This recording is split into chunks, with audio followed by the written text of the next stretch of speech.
നമസ്കാരം. Welcome back to histories and adventure in Madagascar ഭാഗം 3. Captain Young, captain Trumont, captain Stuart എന്നിവരും ദ്വിഭാഷിയായ സാമും പിന്നെ ഡൂഡേ ദമ്പതികളും റോബിനും മറ്റ് നാവികരും ഉൾപ്പെടുന്ന സംഘം തെക്കൻ മഡഗാസ്കറിലെ ആൻഡ്രോയി രാജ്യത്തിലെ കിങ് കിരീന്ദ്രയെ തടവുകാരനാക്കി അവിടെ നിന്നും രക്ഷപ്പെടുവാൻ വേണ്ടിയിട്ട് ശ്രമിക്കുകയും അയാളെയും കൊണ്ട് കൊട്ടാരത്തിൽ നിന്നും തൊട്ടടുത്തുള്ള കിങ് സാമുവേലിൻ്റെ രാജ്യം ലക്ഷ്യമാക്കി നീങ്ങുകയും ചെയ്തു. എന്നാൽ റോബിൻ്റെ കപ്പിത്താനായ ക്യാപ്റ്റൻ യങ്ങിൻ്റെ തെറ്റായ തീരുമാനങ്ങൾ മൂലം രാജാവിനെയും അയാളുടെ മകനെയും അവർക്ക് വിട്ടുകൊടുക്കേണ്ടി വരികയും അതുമൂലം അവരുടെ കൂടെ ഉണ്ടായിരുന്ന ഒട്ടേറെ പേര് കൊല്ലപ്പെടുകയും ചെയ്തു. അവസാനം യാത്രയുടെ 4-ാം ദിവസം അവർ കിങ് കിരീന്ദ്രയുടെയും കിങ് സാമുവേലിൻ്റെയും രാജ്യങ്ങളുടെ അതിർത്തിയിലുള്ള നദി മറികടന്ന് അപ്പുറം കടന്നെങ്കിലും അന്നത്തെ പ്രഭാതത്തിൽ അവരുടെ കൂട്ടത്തിലുണ്ടായിരുന്ന പലരെയും കാണുവാനില്ല എന്നവർക്ക് പിടികിട്ടി. Captain Trumont, captain steward, mister ബെൻവോ, ഡുഡേ ദമ്പതികൾ കൂടെ 4-5 പേര്, ഇത്രയും ആളുകളെയാണ് ഇപ്പോൾ കാണുവാനില്ലാത്തത്. പക്ഷേ ആകെ 30ഓളം ആളുകൾ പോയിട്ടുണ്ടെന്നാണ് പിന്നീട് അവർക്ക് പിടികിട്ടിയത്. മറ്റുള്ളവരോട് ഒരു വാക്കുപോലും പറയാതെ അവർ രാത്രിയിൽ കടന്നു കളഞ്ഞതാണ്.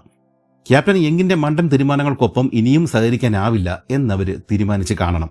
എന്തായാലും അവർ രക്ഷപ്പെട്ടു കഴിഞ്ഞു. എന്നാൽ ഇനിയും അവശേഷിക്കുന്നവരുടെ കാര്യത്തിൽ ഈ യാത്ര അവസാനിക്കുകയാണ്. അവരുടെ വിധി പകൽ വെളിച്ചം പോലെ വ്യക്തമാണ്. ആയുധങ്ങളോ ഭക്ഷണമോ കയ്യിലില്ല. ഇനി എന്തും സംഭവിക്കാം. എന്ത് ചെയ്യണമെന്നറിയാതെ റോബിനാകെ പരിഭ്രമിച്ചു. പ്രതിരോധിച്ച് നിൽക്കുവാൻ അവരുടെ കൈവശം ഒന്നും തന്നെയില്ല. അങ്ങനെ അനിവാര്യമായ വിധി സമാഗതമായി. മലഗാസികൾ അവരെ വളഞ്ഞു കഴിഞ്ഞു. ഇനി എപ്പോൾ വേണമെങ്കിലും ഒരു കുന്തമോ വെടിയുണ്ടയോ തൻ്റെ ജീവിതം അവസാനിപ്പിക്കും. അവനിപ്പോൾ ഒട്ടും തന്നെ ഭയം തോന്നില്ല. മനസ്സ് അത്രയ്ക്ക് മരവിച്ചു കഴിഞ്ഞു. ക്യാപ്റ്റനും കൂട്ടരും നിഷ്ക്രിയരാണ് എന്ന് കണ്ടതോടെ രാജകുമാരൻ സാവധാനം അവരുടെ അരികിലേക്ക് നീങ്ങി വന്നു. അയാൾ സാമിനോട് എന്തൊക്കെയോ കുശുകുശുത്തു. അവരെന്താണ് ചോദിച്ചതെന്ന് ക്യാപ്റ്റൻ യങ് സാമിനോട് തിരക്കിയപ്പോൾ അവരുടെ കൂടെ ഉണ്ടായിരുന്ന ട്രൂമോണ്ട് ഉൾപ്പെടെയുള്ള മറ്റുള്ള ആളുകൾ എവിടെ പോയി എന്നാണ് ചോദിച്ചത് എന്നാണ് മറുപടി സാം പറഞ്ഞത്. മലഗാസികളുടെ കൂടെ ഉണ്ടായിരുന്ന ഒരു മുതിർന്ന സേനാനായകൻ റോബിനെ പെട്ടെന്ന് കടന്നു പിടിച്ചിട്ട് വലിച്ചു മാറ്റി അയാളുടെ ഒരു സൈനികനെ ഏൽപ്പിച്ചു. റോബിനെ പോലെ തന്നെ പ്രായക്കുറവുള്ള 3-4 ചെറുപ്പക്കാർ കൂടി നാവികരുടെ കൂട്ടത്തിലുണ്ടായിരുന്നു. അവരെ ഓരോരുത്തരെയും ഓരോ പടനായകന്മാർ ഇതുപോലെ സ്വന്തമാക്കി. എല്ലാവരുടെയും കൈകൾ അവർ ബലമായിട്ട് പുറകിൽ ബന്ധിക്കുകയും ചെയ്തു. ശേഷം രാജകുമാരൻ തൻ്റെ ആളുകളോടായി എന്തോ ഒന്ന് അടക്കം പറഞ്ഞു. അടുത്ത 5 മിനിറ്റുകൾക്കുള്ളിൽ എന്താണ് സംഭവിച്ചതെന്ന് റോബിന് വീണ്ടും അല്പസമയം കഴിഞ്ഞാണ് ശരിക്കും പിടികിട്ടിയത്. അവന് പിന്നീട് ഒരിക്കലും ഓർമ്മിക്കുവാൻ ഇഷ്ടമില്ലാത്ത നിഷ്ഠൂരമായ സംഭവങ്ങളാണ് പിന്നീട് അവിടെ അരങ്ങേറിയത്. ഒന്നും കാണുവാനുള്ള ശേഷിയില്ലാത്തതിനാൽ അവൻ കണ്ണുകൾ ഇറുക്കിയടച്ചു. എന്നാൽ അലർച്ചകളും ബഹളങ്ങളും നിലവിളികളും കേട്ട് റോബിൻ കണ്ണു തുറക്കുമ്പോൾ ക്യാപ്റ്റൻ യങ്ങിൻ്റെ കഴുത്തിൽ കുത്തിയിറക്കിയ കുന്തം ഒരാൾ വലിച്ചൂരുന്ന കാഴ്ചയാണ് അവൻ കണ്ടത്. അവർ വയറ് കുത്തിപ്പൊളിച്ച് കുടല് വെളിയിലിട്ടു. ബാക്കിയുള്ളവരെ തലങ്ങും വിലങ്ങും ഓടിച്ചിട്ട് വെട്ടിക്കൊന്നുകളഞ്ഞു. പലരും മരിച്ചെന്ന് ഉറപ്പായിട്ടും അരിശം തീരാത്ത അവര് വീണ്ടും വീണ്ടും ആ ശരീരങ്ങളെ വെട്ടിഞ്ഞുറുക്കി. ശേഷം അവരുടെ വസ്ത്രങ്ങൾ അവർ കൈവശപ്പെടുത്തി. എല്ലാത്തിൻ്റെയും അവസാനം 20 വയസ്സിൽ താഴെ മാത്രം പ്രായമുണ്ടായിരുന്ന റോബിൻ ഉൾപ്പെടെയുള്ള 4 പേർ മാത്രം ജീവനോടെ അവശേഷിച്ചു. തൻ്റെ വിധി എന്താകുമെന്നോർത്ത് ഒരക്ഷരം ഉരിയാടാനാവാതെ റോബിൻ നിശ്ചലനായി നിലകൊണ്ടു. അടുത്ത നിമിഷം ഒരു പടയാളി കുന്തവുമായിട്ട് തൻ്റെ നേർക്ക് പാഞ്ഞെടുക്കുന്നത് കണ്ട് അവൻ ഞെട്ടിപ്പോയി. മരണം ഉറപ്പിച്ച ആ നിമിഷങ്ങളിൽ കണ്ണുകൾ ഇറുക്കിയടച്ച് ഒരു പ്രതിമ കണക്കെ അവൻ നിലകൊണ്ടു. പക്ഷേ അയാളുടെ കുന്തം അവൻ്റെ ശരീരത്തിൽ ആഴ്ന്നിറങ്ങുന്നതിന് മുമ്പ് തന്നെ ആരോ ഒരാൾ അയാളെ തടഞ്ഞു. അരുത്, ഇവൻ മിയവാരോ പ്രഭുവിനുള്ള അടിമയാണ്. ഇത് കേട്ടതോടെ കൊല്ലാൻ വന്നവൻ ഒന്നടങ്ങി. എങ്കിലും കലിയടങ്ങാതിരുന്ന അവൻ റോബിൻ്റെ വസ്ത്രങ്ങൾ മുഴുവൻ വലിച്ചു കീറി ദൂരെ കളഞ്ഞു.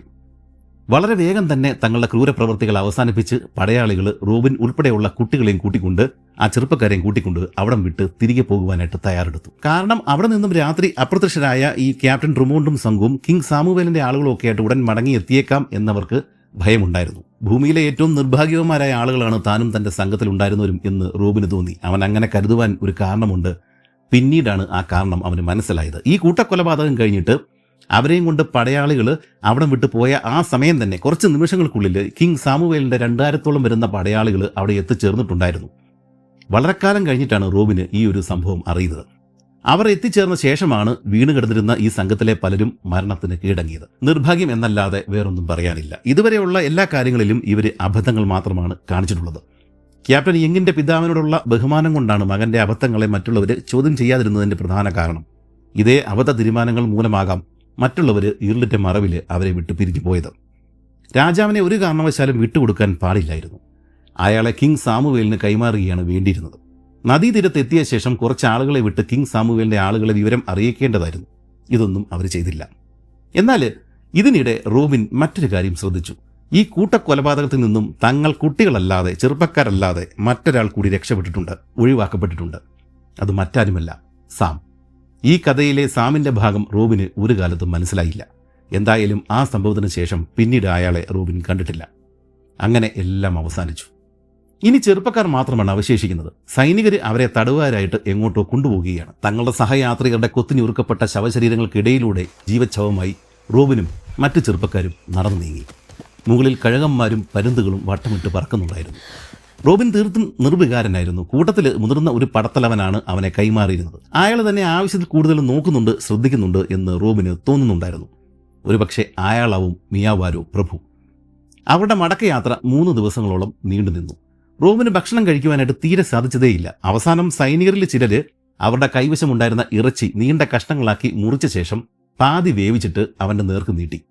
റോബിൻ തന്റെ ജീവിതത്തിൽ കഴിച്ച ഏറ്റവും സ്വാദിഷ്ടമായ ഭക്ഷണമായിരുന്നു അന്നത്തെ ആ ഭക്ഷണം. ശേഷം ആ സംഘം അവിടെ 1 മണിക്കൂറോളം വിശ്രമിച്ചു. ആ സമയം അവന് നടക്കുവാൻ സാധിക്കുമോ എന്ന് സംഘത്തലവൻ, ഇവന്റെ പ്രഭുവായിട്ടുള്ള അല്ലെങ്കിൽ ഇവന്റെ യജമാനായിട്ടുള്ള ആ ഒരു മിയവാരോ പ്രഭു അവനോട് ആംഗ്യം കാണിച്ച് ചോദിച്ചു. അവനത് കഴിയും എന്ന് മനസ്സിലാക്കിയതോടെ യാത്ര തുടരുവാൻ തന്നെ അയാൾ കൽപ്പിച്ചു. എന്തായാലും ഭക്ഷണം കഴിച്ചതുകൊണ്ട് തന്നെ നേരത്തതിനേക്കാൾ ഉന്മേഷത്തോടെ തന്നെ തുടർന്ന് നടക്കുവാനായിട്ട് റോബിന് സാധിച്ചു. അവൻ്റെയും മറ്റ് ചെറുപ്പക്കാരുടെയും സൗകര്യത്തിനായിട്ടാണോ എന്നറിയില്ല, മറ്റുള്ളവരും സാവധാനത്തിലാണ് ആ ദിവസം നടന്നത്. അന്ന് രാത്രി ചെറിയൊരു കാട് പോലെ തോന്നിക്കുന്നവരിടത്താണ് അവർ വിശ്രമിച്ചത്. താമസിയാതെ തന്നെ റോബിൻ്റെ പുതിയ യജമാനൻ്റെ ആളുകൾ ഒരു കാളയെ എവിടെ നിന്നോ പിടിച്ചുകൊണ്ടുവന്ന് കൊന്ന് ഭക്ഷണമാക്കി. അങ്ങനെ പിറ്റേ ദിവസം ആയിരക്കണക്കിന് വരുന്ന ആ സൈന്യം പലതായിട്ട് പിരിഞ്ഞു പോകുവാനായിട്ട് ആരംഭിച്ചു. രാജാവായ കിങ് കിരീന്ദ്രിയെ ഇവരുടെ തടവിൽ നിന്ന് രക്ഷപ്പെടുത്തുവാൻ വേണ്ടിയിട്ട് രാജ്യത്തിന്റെ പല ഭാഗങ്ങളിൽ നിന്ന് എത്തിയ പ്രഭുക്കന്മാരും അവരുടെ സൈനികരും ഒക്കെയായിരുന്നു ആ കാട്ടുപടയിൽ ഉണ്ടായിരുന്നത്. റോബിന്റെ കൂടെ ഉണ്ടായിരുന്ന മറ്റ് ചെറുപ്പക്കാർ അവിടെ വെച്ചിട്ട് അവരവരുടെ യജമാനന്മാരുടെ കൂടെ പല വഴിക്കായിട്ട് പോകുന്ന കാഴ്ച കണ്ടിട്ട് അവന്റെ കണ്ണുകളും നിറഞ്ഞു. തനിക്ക് അവരെ ഇനി ഒരിക്കലും കാണാൻ സാധിച്ചെന്ന് വരില്ല. അന്നത്തെ ദിവസം റോബിന്റെ യജമാനൻ അവന്റെ അരികിൽ വന്നിട്ട് അവനൊരു കുന്തം സമ്മാനിച്ചു. കൂടാതെ അവന്റെ വീതം ഇറച്ചി കാളയിൽ നിന്നും വെട്ടിയെടുത്തു കൊള്ളുവാനായിട്ട് അയാൾ ആംഗ്യം കാണിച്ചിട്ട് അവനെ ബോധ്യപ്പെടുത്തി. റോബിൻ തൊലി ഒഴിവാക്കിയിട്ട് വലിയൊരു കഷ്ണം ഇറച്ചി മുറിച്ചെടുക്കുന്നത് കണ്ട് അയാൾ അടുത്ത് വന്നിട്ട് തൊലി കൂട്ടി ഒരു ഭാഗം മുറിച്ചെടുത്ത് അവന് കൊടുക്കുകയും ചെയ്തു. ഈ മലകാസികൾ അക്കാലങ്ങളിൽ തൊലി കൂട്ടിയാണ് മാംസം ഭക്ഷിച്ചിരുന്നത്. അറപ്പോടെയാണെങ്കിലും വേറെ മാർഗമില്ലാത്തതുകൊണ്ട് തന്നെ റോബിനത് സന്തോഷപൂർവ്വം വാങ്ങിച്ച് ഭക്ഷിച്ചു. ഭക്ഷണത്തിന് ശേഷം എല്ലാവരും പുല്ല് ചെത്തിയെടുത്ത് മെത്ത പോലാക്കി അതിലാണ് കിടന്നത്. റോബിന്റെ കാവൽക്കാരൻ ഇവർക്ക് 2 പേർക്കും വേണ്ടിയിട്ട് ഒരു പുൽമെത്തയൊരുക്കി. റോബിനും അയാളും ഒരുമിച്ചാണ് രാത്രി കിടന്നത്. പക്ഷെ അയാളുടെ ദേഹത്തു നിന്നും വന്നിരുന്ന ദുർഗന്ധം അവന് സഹിക്കാവുന്നതിലും അപ്പുറമായിരുന്നു. റോബിൻ എതിർവശത്തേക്ക് തിരിഞ്ഞു കിടന്നു. 1-2 ദിവസങ്ങൾക്ക് മുമ്പ് നടന്ന ആ കൂട്ടക്കൊലകൾ അവന്റെ മനസ്സിൽ നിന്നും വിട്ടുപോയിട്ടുണ്ടായിരുന്നില്ല. പക്ഷേ ക്ഷീണം കാരണം അവൻ വേഗം തന്നെ ഉറങ്ങിപ്പോയി. പിറ്റേ ദിവസം രാവിലെ തന്നെ സംഘം നടപ്പ് തുടർന്നു. റോബിനും സംഘവും രാജാവിനെ ബന്ദിയാക്കി ഇങ്ങോട്ട് നടന്നു വന്ന അതേ വഴികൾ തന്നെയാണ് ഇപ്പോഴിവർ തിരിച്ചു നടക്കുന്നത്. ഒരു വ്യത്യാസം മാത്രം, ഇപ്പോൾ രാജാവിന് പകരം റോബിനാണ് അടിമ അല്ലെങ്കിൽ തടവുകാരൻ. ഉച്ചയോടെ അവർ ചെറിയൊരു തണൽ കണ്ടെത്തി അവിടെ വിശ്രമിച്ചു. തൊട്ടടുത്ത് വലിയൊരു കുളമുണ്ടായിരുന്നു. അത് കണ്ട് റോബിൻ ശരിക്കും പറഞ്ഞാൽ ഞെട്ടിപ്പോയി. കാരണം ഇതിന് തൊട്ടടുത്തു കൂടിയാണ് ഒരു തുള്ളി ജലമില്ലാത്ത ദിവസങ്ങൾക്ക് മുമ്പ് അവർ ഇങ്ങോട്ടേക്ക് നടന്നു വന്നത്. ഈ ഒരു പ്രദേശത്തെങ്കും ഒരു കുളം പോലും ഇല്ലെന്നാണ് തടവുകാർ അവരോട് അന്ന് പറഞ്ഞത്. എല്ലാം ചതിയായിരുന്നുവെന്ന് റോബിന് ഇപ്പോഴാണ് വ്യക്തമായത്. അന്നത്തെ രാത്രി സംഘത്തിലെ ആളുകൾ തീ കൂട്ടിക്കഴിഞ്ഞപ്പോഴേക്കും ബാക്കി ചില ചെടികളുടെ ചൂട് മാന്തി വലിയ കിഴങ്ങുകൾ പുറത്തെടുത്ത് കഴിക്കുന്നത് റോബിൻ കണ്ടു. ഇത്തരം കിഴങ്ങുകൾ മുമ്പ് ഇന്ത്യയിൽ ബംഗാളിൽ വെച്ച് അവൻ കണ്ടിട്ടുള്ളതാണ്. പക്ഷെ അതല്ല ഇത്. എന്നാൽ ഇവിടെ നിന്നും കുഴിച്ചെടുത്ത ചിലതിന് 1 മീറ്ററോളം നീളം ഉണ്ടായിരുന്നു. ഓരോരുത്തരും അവരവർക്ക് കിട്ടിയ കിഴങ്ങുകൾ വൃത്തിയാക്കി കഴിച്ചു. റോബിന് കിട്ടിയത് തീയിൽ ചുട്ടെടുത്ത ശേഷമാണ് അവൻ ഭക്ഷിച്ചത്. നാട്ടിലെ റൊട്ടിയും ഇറച്ചിയും ഇതിന്റെ രുചിക്ക് മുന്നിൽ ആ സമയം ഒന്നുമല്ല എന്നാണ് അവന് തോന്നിയത്. കാച്ചില് വർഗത്തിൽപ്പെട്ട ഓവി വലിയ എന്ന് ഈ മലകാസികൾ വിളിക്കുന്ന നീളമുള്ള ഒരിനം കിഴങ്ങായിരുന്നു അത്. ഇത്തരം ഭക്ഷിക്കാവുന്ന 9ഓളം തരം കാട്ടുകിഴങ്ങുകളാണ് മഡഗാസ്കറിൽ ഉള്ളത്. പഴയതുപോലെ വഴി നീളെ ഒട്ടനവധി ഗ്രാമങ്ങൾ താണ്ടിയാണ് അവർ യാത്ര തുടർന്നത്. പല സ്ഥലങ്ങളിലും സ്ത്രീകളും കുട്ടികളും റോബിനെ ഉപദ്രവിക്കാൻ വേണ്ടിയിട്ട് ഓടിക്കൂടി. ചിലരെ അടിക്കുകയും തുപ്പുകയും ഇടിക്കുകയും ഒക്കെ ചെയ്തു. വേദന കൊണ്ട് ഒരു കൊച്ചുകുട്ടിയെപ്പോലെ റോബിൻ കരഞ്ഞു കൂവി. പക്ഷെ അപ്പോഴൊക്കെ അവനെ കാവലേൽപ്പിച്ചിരുന്ന അയാൾ, ആ കാവൽക്കാരൻ, അവൻ്റെ കൂടെ അന്തി ഉറങ്ങിയിരുന്ന ആ മനുഷ്യൻ അവരെ ഓടിച്ച് ഇവനെ രക്ഷപ്പെടുത്തുന്നുണ്ടായിരുന്നു. ഒഴിഞ്ഞു കിടന്നിരുന്ന വീടുകളിലാണ് അന്നത്തെ രാത്രി അവർ തമ്പടിച്ചത്. ആകെയുള്ള 1-2 വീടുകൾ റോബിന്റെ യജമാനനും സഹോദരനും മുതിർന്ന സൈനികരും ഒക്കെ കൈവശപ്പെടുത്തിയത് കൊണ്ട് തന്നെ റോബിനും മറ്റുള്ളവരും പുറത്താണ് കിടന്നത്. അന്നത്തെ രാത്രിയും അവന് ഉറക്കം വന്നതേയില്ല. തന്നെ കൊണ്ടുപോകുന്നത് പീഡിപ്പിച്ച് സാവധാനം കൊന്നു കളയാനാണോ എന്നായിരുന്നു അവന്റെ സംശയം. ഗ്രാമവാസികളുടെ പെരുമാറ്റമാണ് അവനിൽ അത്തരം ചിന്തകൾ ഉണർത്താനായിട്ട് കാരണമായത്. ഒന്ന് മയങ്ങിയപ്പോൾ തന്നെ എന്തൊക്കെയോ ദുസ്വപ്നങ്ങൾ കണ്ടതോടെ അവൻ ഉണർന്ന് എഴുന്നേറ്റിരുന്നു. ശേഷം എങ്ങനെയൊക്കെയോ അന്നത്തെ രാത്രി ഒരുവിധം അവൻ കഴിച്ചുകൂട്ടി. പിറ്റേ ദിവസം രാവിലെ നടപ്പ് തുടങ്ങി ഏതാണ്ട് 4 മണിക്കൂറുകൾക്ക് ശേഷം സാമാന്യം വലിയൊരു ഗ്രാമത്തിലേക്കാണ് അവർ ചെന്നെത്തിയത്. വലിയ 3 പുളിമരങ്ങൾ ആ ഗ്രാമത്തിന് മുന്നിൽ നിൽപ്പുണ്ടായിരുന്നു. റോബിന്റെ കൂടെ ഉണ്ടായിരുന്ന ഒരു പടയാളി കയ്യിലുണ്ടായിരുന്ന ഒരു ശംഖ് എടുത്തിട്ട് ഉച്ചത്തിൽ ഊതി. യുദ്ധം കഴിഞ്ഞ ശേഷം ആണുങ്ങൾ തിരികെ എത്തി എന്ന് ഗ്രാമവാസികളെ അറിയിക്കുന്ന ചടങ്ങായിരുന്നു അത്. സകല വീടുകളിലെയും സ്ത്രീകൾ അത് കേട്ടിട്ട് ആഹ്ലാദഭരിതരായി പുറത്തിറങ്ങി. ഇതേ സമയം റോബിൻ ഉൾപ്പെടുന്ന ആ ഒരു സംഘം സാവധാനം നടന്ന് ഗ്രാമത്തിന്റെ ഒത്ത നടുവിലുള്ള ഒരു വീട്ടുമുറ്റത്ത് എത്തിച്ചേർന്നു. അതാണ് റോബിന്റെ യജമാനനായ മിയവാരയുടെ ഭവനം. വീടിന്റെ ഉള്ളിൽ നിന്നും യജമാനന്റെ ഭാര്യ മുട്ടിലെഴിഞ്ഞുകൊണ്ടാണ് പുറത്തേക്ക് വന്നത്. അവർ സാവധാനം മുട്ടിലെഴിഞ്ഞിട്ട് ഈ മിയവാര പ്രഭുവിന്റെ അരികിലെത്തിയിട്ട് ആ കുനിഞ്ഞിട്ട് അയാളുടെ കാലുകൾ പാദങ്ങൾ നക്കിയെടുത്തു. ശേഷം അയാളുടെ അമ്മയും ഇതുപോലെ തന്നെ ഇഴഞ്ഞു പുറത്തു വന്ന് അദ്ദേഹത്തിന്റെ പാദങ്ങളിൽ നാക്കുകൊണ്ട് തഴുകി. ഈ ആചാരം 19-ാം നൂറ്റാണ്ട് വരെയും മഡഗാസ്കറിൽ നിലനിന്നിരുന്ന ഒന്നാണ്. റോബിന്റെ യജമാനന്റെ ഭാര്യയും അമ്മയും ഈ വിധം അദ്ദേഹത്തെ സ്വീകരിച്ചു കഴിഞ്ഞപ്പോഴേക്കും ചുറ്റുവട്ടത്തു നിന്നും മറ്റനേകം സ്ത്രീകൾ അവിടെ എത്തുകയും അവരോരോരുത്തരും തങ്ങളുടെ ഭർത്താക്കന്മാരെ ഇതേ രീതിയിൽ തന്നെ സ്വീകരിച്ച് ബഹുമാനിക്കുകയും ചെയ്തു. അതിനുശേഷം എല്ലാവരും അവരവരുടെ കുടിലുകളിലേക്ക് മടങ്ങി. ഭാര്യയോ കുടുംബമോ അങ്ങനെയൊന്നും ഇല്ലാതിരുന്നതുകൊണ്ട് തന്നെ റോബിന്റെ യജമാനന്റെ സഹോദരൻ മാത്രം മറ്റൊരിടത്തും പോയില്ല. യജമാനത്തി റോബിനോട് അകത്തേക്ക് വരുവാനായിട്ട് ആംഗ്യം കാണിച്ചു. അവൻ്റെ കരഞ്ഞു കലങ്ങിയ കണ്ണുകൾ കണ്ടിട്ടാവണം അവർ ഭർത്താവിനോട് അവനെക്കുറിച്ച് ചോദിച്ച് മനസ്സിലാക്കി. ദുരന്തപൂർണമായ ആ കഥ കേട്ടിട്ട് അവർ റോബിൻ്റെ മുഖത്തേക്ക് ദയനീയമായിട്ടൊന്ന് നോക്കി. അതിനുശേഷം അവർ എല്ലാവർക്കുമായിട്ട് കുറച്ച് വെള്ളക്കടല വെള്ളത്തിലിട്ടിട്ട് പാകം ചെയ്തു കൊടുത്തു. എന്നാൽ കടല വേവിച്ച വെള്ളം തീരെ വൃത്തിയില്ലാത്തതാണ് എന്ന് കണ്ടതോടെ റോബിൻ അത് കഴിക്കുവാനായിട്ട് കൂട്ടാക്കിയില്ല. അത് മനസ്സിലാക്കിയ ആ സ്ത്രീയെ വെള്ളം മുഴുവൻ ഊറ്റിക്കളഞ്ഞ ശേഷം കുറച്ച് പാലൊഴിച്ച് തിളപ്പിച്ച ശേഷം അവന് കൊടുത്തു. ആർത്തിയോടെ തന്നെ റോബിൻ അത് മുഴുവനും കഴിച്ചു. ശേഷം അവന് കിടക്കുവാനായിട്ട് ഒരു പായയും പുതയ്ക്കുവാനായിട്ട് കമ്പിളി പുതപ്പും അവർ കൊടുക്കുകയും ചെയ്തു. ഇതിനിടെ അവൻ്റെ പേരെന്താണെന്ന് അവർ ആംഗ്യഭാഷയിൽ റോബിനോട് ചോദിക്കുന്നുണ്ടായിരുന്നു. അവർ റോബിനോട് വളരെയധികം അനുകമ്പയോടെയാണ് പെരുമാറിയത്. അതുകൊണ്ട് തന്നെ ഭയവും ശങ്കകളൊന്നും കൂടാതെ തന്നെ കുറച്ചു നേരം ഉറങ്ങുവാനായിട്ട് അവന് സാധിച്ചു. ശേഷം കണ്ണു തുറന്ന് നോക്കിക്കഴിഞ്ഞപ്പോഴേക്കും അവർ റോബിനെ പേരെടുത്ത് വിളിച്ചു. എന്നിട്ട് കുടിക്കുവാനായിട്ട് കുറച്ച് പാല് കൊടുത്തു. അവരെന്തൊക്കെയോ റോബിനോട് പറയുന്നുണ്ടായിരുന്നു. അവന് പക്ഷേ ഒന്നും മനസ്സിലായില്ല. ആ സമയം യജമാനനും സഹോദരനും പുറത്ത് മദ്യം സേവിച്ച് വർത്തമാനം പറഞ്ഞിരിപ്പുണ്ടായിരുന്നു. രാത്രിയായി കഴിഞ്ഞപ്പോഴേക്കും അതേ മുറിയിൽ തന്നെയാണ് എല്ലാവരും കിടന്നത്. കാരണം ആ വീടിന് ആകെ ഒരു മുറിയേ ഉണ്ടായിരുന്നുള്ളൂ. യജമാനനും ഭാര്യയും മുറിയുടെ മധ്യഭാഗത്ത് കിടന്നു. റോബിൻ അവരുടെ കാൽ കീഴിലും. 3-4 രാത്രികൾ റോബിൻ ഇതേ രീതിയിൽ അവരുടെ കൂടെ തന്നെ കഴിഞ്ഞു. ശേഷം ഈ യജമാനൻ മിയവാരോ അവനെ അദ്ദേഹത്തിൻ്റെ അമ്മായിയുടെ വീട്ടിൽ കൊണ്ടുചെന്നാക്കി. പിന്നീടുള്ള രാപ്പകലുകൾ അവിടെയാണ് ഈ റോബിൻ കഴിഞ്ഞത്. അവരും നന്നായിട്ട് തന്നെയാണ് അവനോട് പെരുമാറിയത്. പകൽ സമയങ്ങളിൽ അമ്മായിയുടെയും മകളുടെയും കൂടെ അടുത്തുള്ള തോട്ടങ്ങൾ സന്ദർശിക്കുവാനായിട്ട് ഈ റോബിന് അവസരം ലഭിച്ചു. ചോളവും തക്കാളിയൊക്കെയാണ് അവിടെ കൃഷി ചെയ്തിരുന്നത്. എല്ലാ ദിവസവും വൈകുന്നേരങ്ങളിൽ അവൻ ഈ തൻ്റെ യജമാനത്തെയും പോയി കാണുമായിരുന്നു. യജമാനത്തെ അവനുള്ള പയറ് അല്ലെങ്കിൽ പാലും ഒക്കെ എന്നും സൂക്ഷിച്ച് വെക്കുകയും ചെയ്യുന്നുണ്ടായിരുന്നു. അവനെ പണിയെടുപ്പിക്കാനുള്ള നീക്കങ്ങളൊന്നും തൽക്കാലം അവരുടെ ഭാഗത്തൊന്നും ഉണ്ടാകാത്തതുകൊണ്ട് തന്നെ എന്തെങ്കിലും ചില്ലറ പണികൾ ചെയ്ത് അവരെ സഹായിക്കണമെന്ന് റോബിന് തോന്നി തുടങ്ങി. ഒരു പണിയും ചെയ്യാതെ എങ്ങനെയാണ് ഭക്ഷണം കഴിക്കുന്നത്? പക്ഷേ അവന് ഭാഷ വലിയൊരു തടസ്സമായിരുന്നു.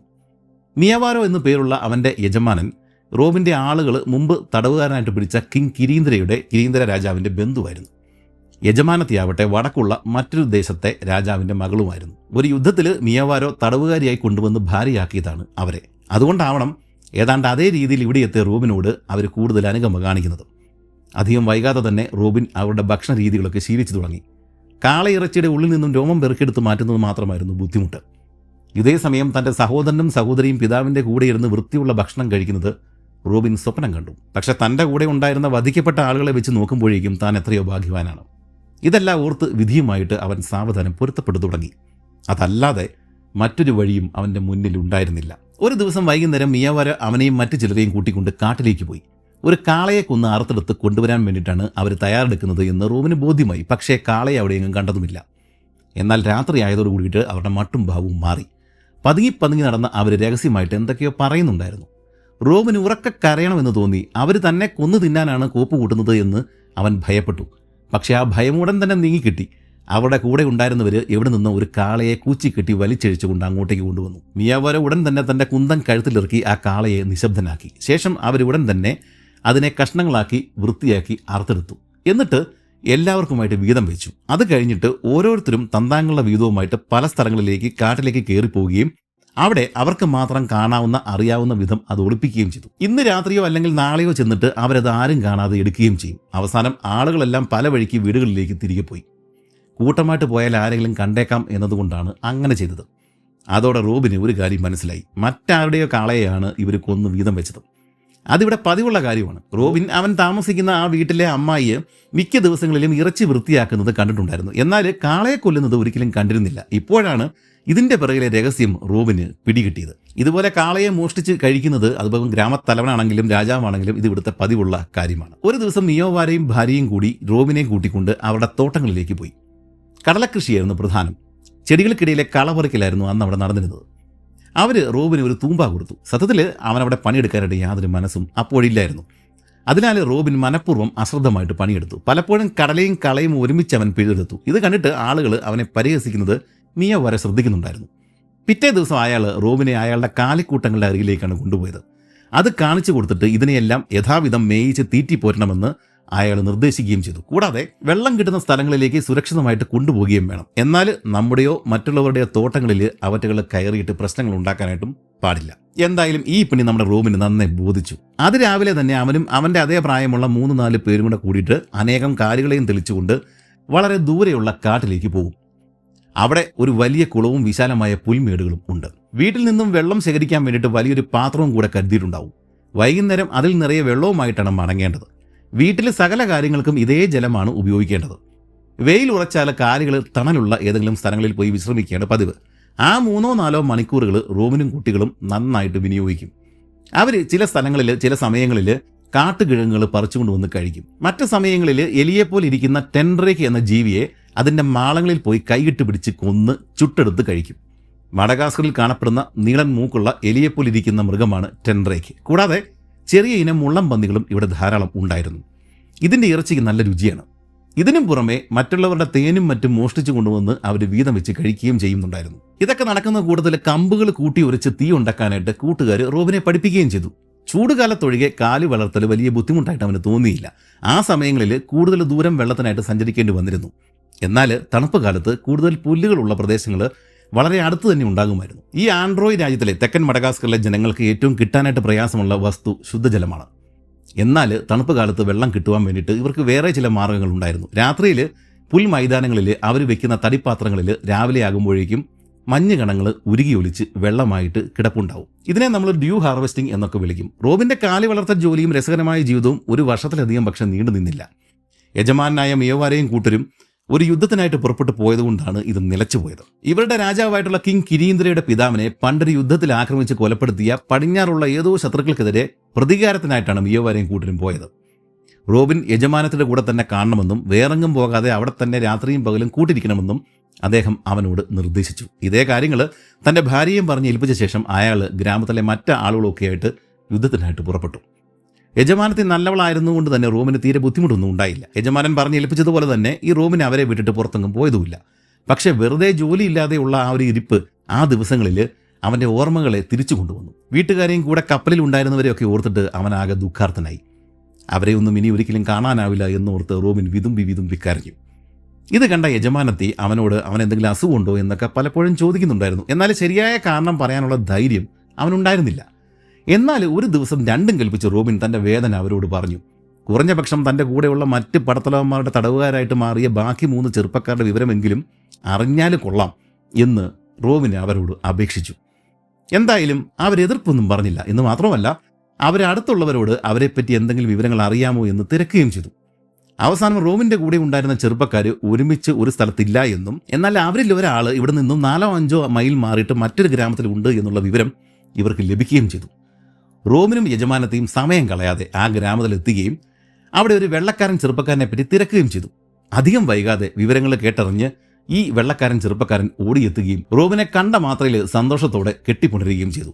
സംസാരത്തെക്കാൾ കൂടുതൽ കരഞ്ഞുകൊണ്ടാണ് അവർ പരസ്പരം ആശ്വസിപ്പിച്ചത്. കപ്പലിൽ വെച്ചിട്ട് അവരിരുവരും നല്ല സുഹൃത്തുക്കളായിരുന്നു. ആ സമയം അവൻ നന്നായിട്ട് വയലിൻ വായിച്ചിരുന്നു. തങ്ങളുടെ വിധിയെ ഓർത്ത് പരിതപിക്കുകയല്ലാതെ അവർക്ക് വേറൊന്നും ചെയ്യാനില്ല.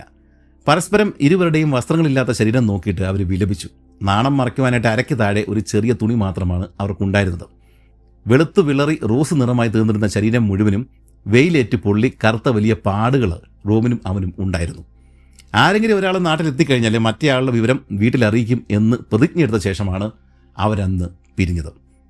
മിയോവാരയും കൂട്ടരും യുദ്ധം കഴിഞ്ഞ് തിരിച്ചു വരുന്നുണ്ട് എന്ന വിവരം അന്ന് വൈകുന്നേരം തന്നെ ഈ ദൂതന്മാർ ഗ്രാമത്തിൽ അറിയിച്ചു. ഉടനടി തന്നെ യജമാനത്തെയും മറ്റ് പെണ്ണുങ്ങളും അവർക്കുള്ള മദ്യം ഉണ്ടാക്കുവാൻ വേണ്ടിയിട്ട് ആരംഭിച്ചു. കൂട്ടുകാരനെ കണ്ട് തിരികെ വന്നതോടെ റോബിൻ വീടിനെയും നാട്ടുകാരെയൊക്കെ ഓർത്തിട്ട് കരയുവാനായിട്ട് തുടങ്ങിയിട്ടുണ്ടായിരുന്നു. പക്ഷേ യജമാനൻ തിരിച്ചെത്തുന്നതിന് മുമ്പ് തന്നെ ഒരു വിധത്തിൽ അവൻ ആ അവസ്ഥയിൽ നിന്നും കരകയറി. അല്ലെങ്കിൽ അവരടുത്ത ഗ്രാമത്തിൽ പോയ കാര്യം, ആ വെള്ളക്കാരൻ ചെറുക്കനെ കണ്ട കാര്യം ഇയാൾ അറിയുകയും ഈ റോബിൻ്റെയും അയാളുടെ ഭാര്യയുടെയും കാര്യത്തിൽ കുഴപ്പമുണ്ടാകുകയും ചെയ്യും. എന്താണേലും കുറച്ച് കഴിഞ്ഞപ്പോഴേക്കും വിജയാരവത്തോടെ മിയാവാര പ്രഭുവും സഹോദരൻ സാംബോയും ഗ്രാമത്തിൽ എത്തിച്ചേർന്നു. സൈനികരെ ആകാശത്തേക്ക് വെടിവെച്ചിട്ട് തങ്ങളുടെ വിജയം ഗ്രാമത്തിലെങ്ങും അറിയിച്ചു. യജമാനൻ വന്നതിന് പിന്നാലെ അവർ യുദ്ധത്തിൽ പിടിച്ചെടുത്ത കന്നുകാലികളും അടിമകളും കൂടി അവിടെ എത്തിച്ചേർന്നു. പതിവ് പോലെ കുടുംബാംഗങ്ങളെല്ലാവരും വന്നിട്ട് ആചാരപ്രകാരം ഈ യജമാനൻ്റെ മിയവാരുടെ കാലുകൾ നക്കിയെടുത്ത് തങ്ങളുടെ വിധേയത്വം പ്രകടിപ്പിച്ചു.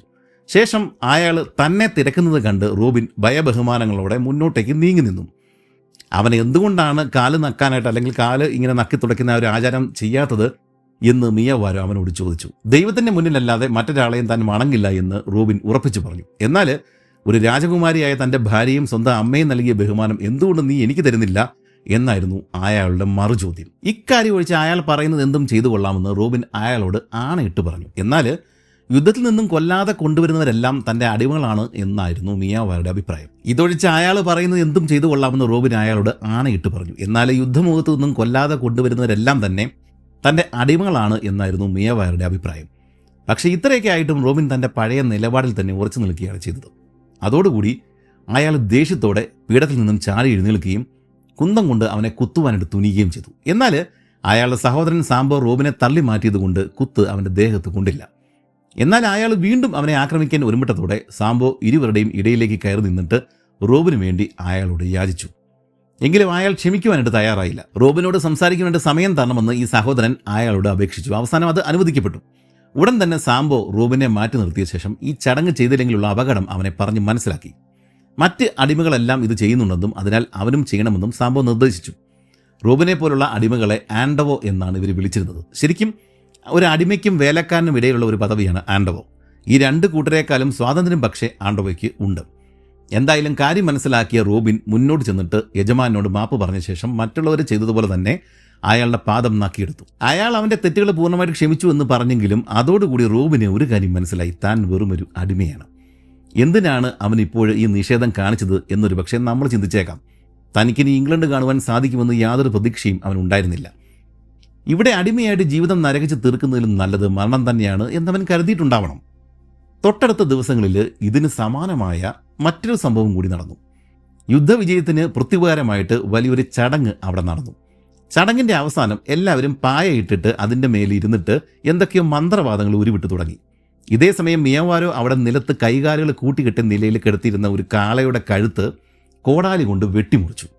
ശേഷം റോബിനോട് ആളുകളുടെ കൂടെ ഇരുന്ന് അവർ പറയുന്ന മന്ത്രങ്ങൾ ഏറ്റുപറയാൻ വേണ്ടിയിട്ട് ആജ്ഞാപിച്ചു. എന്നാൽ റോബിൻ വീണ്ടും അയാളുടെ ഉത്തരവ് ധിക്കരിച്ചുകൊണ്ട് ഇതൊന്നും ചെയ്യാൻ സാധ്യമല്ല എന്ന് ഉറപ്പിച്ചു പറഞ്ഞു. ഇത് അന്യദേവന്മാർക്കുള്ള ആരാധന ആയതുകൊണ്ട് തന്നെ താൻ ചെയ്യില്ല എന്ന് അവൻ അയാളെ അറിയിച്ചു. അതോടെ സമതല വിട്ട അയാൾ അവനെ അവിടെ നിന്നും വലിച്ചഴിച്ചുകൊണ്ട് മറ്റൊരു സ്ഥലത്തേക്ക് വെളിയിലേക്ക് ഇറങ്ങി. അവിടെ വെച്ച് അവനെ കൊന്നു കളയാനായിട്ടായിരുന്നു അയാളുടെ ഉദ്ദേശം. ചുറ്റും കൂടിയിരുന്ന ആളുകൾ ഈ പ്രവൃത്തി ചെയ്യരുത് എന്ന് അയാളോട് അപേക്ഷിക്കുന്നുണ്ടായിരുന്നു. വീണ്ടും നമ്മുടെ സാംബോ അയാളുടെ സഹോദരൻ ഈ റോബിൻ്റെ രക്ഷയ്ക്കെത്തി. അയാൾ ഇടയിൽ വന്നതോടെ ഈ യജമാനൻ ശാന്തനായെങ്കിലും ഇതിന് പകരം മറ്റൊരു ദിവസം കണക്ക് തീർക്കുമെന്ന് അയാൾ ആക്രോശിച്ചു. റോബിൻ വീണ്ടും ക്ഷമ ചോദിച്ചുകൊണ്ട് യജമാനൻ്റെ പാദങ്ങൾ നക്കി തുടച്ചു. ശേഷം ആരും പറയാതെ തന്നെ സാംബോയുടെ കാലുകളും അവൻ നക്കിയെടുത്തു. കാരണം ആ മനുഷ്യൻ ഇതിനോടകം 2 തവണ അവൻ്റെ ജീവൻ രക്ഷിച്ചു കഴിഞ്ഞു. അങ്ങനെ കാര്യങ്ങൾ ഏറെക്കുറെ ശാന്തമായതോടുകൂടി കന്നുകാലി പരിപാലനം എന്ന ജോലി ഒരിക്കൽ കൂടി മിയവാരോ റോബിനെ ഏൽപ്പിച്ചു. രസമുള്ള ജോലിയായിരുന്നുവെങ്കിലും കാലുകൾ ചിലപ്പോഴൊക്കെ അവനെ കുഴപ്പത്തിൽ ചാടിച്ചിട്ടുണ്ട്.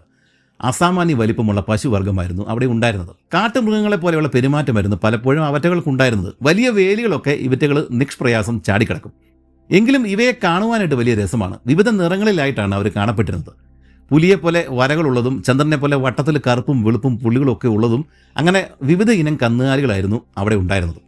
മഡഗാസ്കർ സെബു എന്ന ഇനം കാലികളായിരുന്നു അത്. പാലിനും മാംസത്തിനും പണിയെടുപ്പിക്കുവാനും വേണ്ടിയിട്ടൊക്കെയാണ് ഇവയെ വളർത്തിയിരുന്നത്. ഈ വർഗ്ഗത്തിൻ്റെ ഉത്ഭവം പക്ഷേ ഇന്ത്യയാണ്. കപ്പലുകളിലാവാം ഇവയെ ഇവിടെ കൊണ്ടുവിട്ടത്. മുതുകത്ത് ഒട്ടകത്തെ പോലെ ചെറിയൊരു മൊഴിയും ഈ കാലികൾക്ക് ഉണ്ടായിരുന്നു. എന്നാൽ റോബിൻ്റെ കണ്ണിൽ ഇംഗ്ലണ്ടിലെ പശുക്കളെപ്പോലെ ധാരാളം പാലൊന്നും ഇവറ്റകൾക്ക് ഉണ്ടായിരുന്നില്ല. ഇതുകൂടാതെ കുറച്ച് ആടുകളും ഈ ഒരു പ്രദേശങ്ങളിൽ ഉണ്ടായിരുന്നു. ഇവറ്റകളാകട്ടെ തോട്ടങ്ങളുടെ വേരുകൾ തകർത്ത് അകത്ത് കയറി കിഴങ്ങുകളും മറ്റും നശിപ്പിക്കുകയും ചെയ്യും. അതിനാൽ റോബിനും കൂട്ടരും ഇവറ്റകളെ കെണി വെച്ച് പിടികൂടുമായിരുന്നു. എന്നാൽ ഈ ആൻഡ്രോയ് രാജ്യത്ത് സമ്പന്നര് ആടുകളെ ഭക്ഷിച്ചിരുന്നില്ല. എങ്കിലും സാധാരണക്കാരും ദരിദ്രരും ഇവയെ ആഹാരമാക്കുന്നത് റോബിൻ കണ്ടിട്ടുണ്ടായിരുന്നു. കാര്യങ്ങൾ ഇങ്ങനെ സാധാരണഗതിയിൽ പോയിക്കൊണ്ടിരുന്നപ്പോൾ വീണ്ടും കാർമേഘങ്ങൾ ഉരുണ്ടുകൂടി. ദൂതന്മാർ കൊണ്ടുവന്ന വാർത്ത ശുഭകരമായിരുന്നില്ല. വലിയൊരു യുദ്ധം ഉടൻ തന്നെ ആരംഭിക്കുവാൻ പോകുന്നു. രാത്രിയിൽ രഹസ്യമായിട്ട് ശത്രുഗോത്രക്കാരുടെ ഗ്രാമങ്ങളിൽ ചെന്ന് അവർ വിചാരിക്കാത്ത യാമങ്ങളിൽ ആക്രമണം നടത്തുക എന്നത് ആ ദ്വീപിലെ പ്രധാന യുദ്ധതന്ത്രങ്ങളിൽ ഒന്നായിരുന്നു. എല്ലാവരും ഉറങ്ങിയെന്ന് ഉറപ്പാകുന്ന സമയത്ത് സൈനികരിൽ ഒരാൾ വലിയൊരു കഷ്ണം ഇറച്ചിയുമായിട്ട് ഗ്രാമമധ്യത്തിലേക്ക് ഒളിച്ചു ചെല്ലും. അതോടെ അവിടെയുള്ള നായ്ക്കൾ മുഴുവൻ ഇറച്ചിക്കായിട്ട് അവിടെ എത്തുകയും ആ സമയം നോക്കി മറ്റ് ഭാഗങ്ങളിലൂടെ കൂടെയുള്ളവർ ഗ്രാമത്തിൽ പ്രവേശിക്കുകയും ചെയ്യും. സൈനികരെല്ലാം എത്തിയെന്ന് ഉറപ്പായാൽ ഒരാൾ ആകാശത്തേക്ക് വെടിവെക്കും. അതോടെ ഉറങ്ങിക്കിടക്കുന്നവർ ഞെട്ടി എഴുന്നേൽക്കുകയും തങ്ങളുടെ വീടുകളുടെ ഇടുങ്ങിയ വാതിലുകൾ വഴി നുഴഞ്ഞ് പുറത്തേക്ക് ഇറങ്ങാൻ ശ്രമിക്കുകയും ചെയ്യും. പക്ഷേ അതിൽ ഭൂരിഭാഗം പേരും വാതിലിൽ പതുങ്ങിയിരിക്കുന്ന ശത്രു സൈനികന്റെ കുന്തത്തിന് ഇരയാവുകയാണ് പതിവ്. അവസാനം ബാക്കിയാവുന്ന സ്ത്രീകളെയും കുട്ടികളെയും തടവുകാരായി പിടിച്ച ശേഷം അവരുടെ കാലുകളെയും സൈനികർ സ്വന്തമാക്കും. ഏറ്റവും അവസാനം ഗ്രാമം മുഴുവൻ തീയിട്ട ശേഷമായിരിക്കും അവർ മടങ്ങുന്നത്. ഇതേ രീതിയിൽ മിയവാരയും സഹോദരൻ സാംബോയും പിന്നെ കിരീന്ദ്ര രാജാവിൻ്റെ കുറേ ആളുകളും ചേർന്ന് തൊട്ടടുത്തുള്ള മറ്റൊരു രാജ്യം മഹാഫാലി, ഇതിനകത്തെ ഉച്ചാരണം പഴയ മലഗാസിയും അവിടുത്തെ ലോക്കൽ ലാംഗ്വേജും ഒക്കെയാണ്. ഈ റോബിന് തന്നെ അതിൻ്റെ ഉച്ചാരണം മനസ്സിലായിട്ടില്ല. അതുകൊണ്ട് ഇതിൽ എഴുതി വെച്ചിരിക്കുന്ന ഉച്ചാരണങ്ങൾ പലതും ശരിയല്ല, ശരിയാകണമെന്ന് യാതൊരു നിർബന്ധവും ഇല്ല. അപ്പം അതുകൊണ്ട് തന്നെ ഈ ഉച്ചാരണത്തിൽ കണ്ടുപിടുത്തം പിടിക്കരുത്. എനിക്കറിയില്ല, ഇത് കണ്ടുപിടിക്കാൻ വളരെയധികം ബുദ്ധിമുട്ടുമാണ്. കാരണം ഇത് നൂറ്റാണ്ടുകൾക്ക് മുമ്പ് നടന്ന ഒരു സംഭവത്തിൻ്റെ ആവിഷ്കാരമാണ്. അത് കേട്ടെഴുതിയ ആൾ ഇംഗ്ലീഷുകാരനാണ്. അയാൾക്ക് അതിൻ്റെ ഉച്ചാരണം ശരിക്കും മനസ്സിലായിട്ടുണ്ടാവില്ല. പിന്നെ ഇത് നാട്ടിൽ നടക്കുന്ന പല കാര്യങ്ങളാണ്. അവിടെയുള്ള ചെറിയ ചെറിയ രാജ്യങ്ങൾ, ഗ്രാമങ്ങൾ ഇതൊക്കെയാണ്. അപ്പോൾ ഇതിൻ്റെയൊക്കെ ശരിക്കുള്ള പേരുകൾ, ഉച്ചാരണമൊക്കെ തെറ്റായിട്ട് തന്നെയായിരിക്കും നമ്മുടെ റോബിൻ കേട്ടിട്ടുണ്ടാവുക. അതുകൊണ്ട് തന്നെ നമുക്ക് ഏതാണ്ട് ഒരു രീതിയിൽ നമുക്ക് ഉച്ചരിക്കാവുന്ന രീതിയിൽ ഇത് കേൾക്കുക, ഇത് പഠിക്കുക എന്ന് മാത്രമേ എനിക്ക് പറയാനുള്ളൂ. ഓക്കെ, എന്താണെങ്കിലും നമുക്ക് കഥയിലേക്ക് തിരിച്ചു വരാം. നമ്മുടെ മിയോവാരയും സഹോദരൻ സാംബോയും പിന്നെ കിരീന്ദ്ര രാജാവിൻ്റെ കുറച്ച് ആളുകളും ചേർന്നിട്ട് മുമ്പ് പറഞ്ഞതുപോലെ തൊട്ടടുത്തുള്ള രാജ്യം മഹാഫലി, ആ രാജ്യത്തിലെ ഒരു വിദൂര ഗ്രാമം ഈ രീതിയിൽ ആക്രമിച്ചിട്ടുണ്ടായിരുന്നു. കിങ് സാമുവേലിൻ്റെ രാജ്യം റോബിൻ ഇപ്പോഴുള്ള ആൻഡ്രോയ് രാജ്യത്തിൻ്റെ കിഴക്കും ഈ മഹാഫലി രാജ്യം എന്ന് പറയുന്നത് പടിഞ്ഞാറുമായിട്ടാണ് സ്ഥിതി ചെയ്യുന്നത്.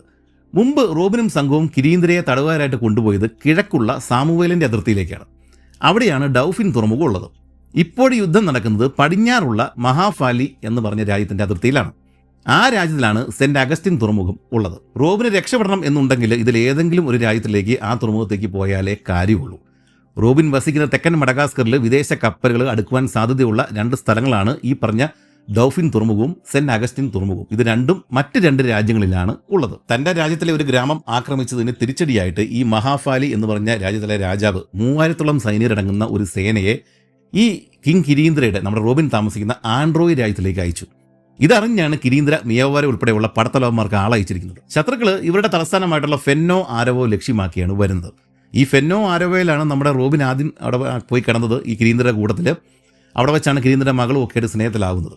ആ സ്ഥലം ലക്ഷ്യമാക്കിയാണ് ഈ പറയുന്ന രാജാവ്, ശത്രു രാജാവ് വരുന്നത്. ആണുങ്ങളെല്ലാം യുദ്ധത്തിന് തയ്യാറായി കഴിഞ്ഞിരിക്കുകയാണ്.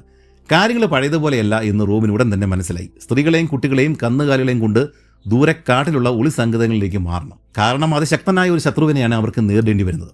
അയാൾ ഇവരെ തോൽപ്പിച്ചു കഴിഞ്ഞാൽ അവർ ഈ ഗ്രാമത്തിൽ എത്തിച്ചേരും. അവരിൽ നിന്നും രക്ഷപ്പെടുത്താനായിട്ടാണ് സ്ത്രീകളെയും കുട്ടികളെയും ഒരു സ്ഥലത്തേക്കും കന്നുകാലികളെ മറ്റൊരു സ്ഥലത്തേക്കും മാറ്റുന്നത്. സ്ത്രീകളും കുട്ടികളും വെട്ടിയെടുത്ത വലിയൊരു മരച്ചില്ല അവരുടെ പുറകെ മണ്ണിലൂടെ വലിച്ചഴിച്ചുകൊണ്ടാണ് കാട്ടിലൂടെ തങ്ങളുടെ രഹസ്യസ്ഥാനത്തേക്ക് പോകുന്നത്. തങ്ങളുടെ കാൽപ്പാടുകൾ പിന്തുടർന്ന് ശത്രുക്കൾ വരാതിരിക്കുവാൻ വേണ്ടിയിട്ടാണ് ഈ വിദ്യ അവർ പ്രയോഗിക്കുന്നത്.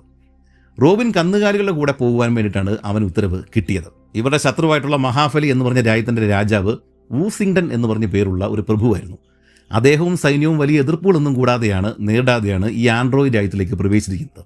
എന്നാൽ ആ വാർത്ത കേട്ടിട്ട് ഹാലിളകിയ കിരീന്ദ്രന്റെ മക്കൾ പിതാവിൻ്റെ ആജ്ഞ ധിക്കരിച്ചുകൊണ്ട് ശത്രുവിൻ്റെ മുന്നേറ്റം തടയാൻ വേണ്ടിയിട്ട് ഒരു കൂട്ടം സൈനികരൊക്കെ ആയിട്ട് അതിർത്തിയിലേക്ക് പോയി.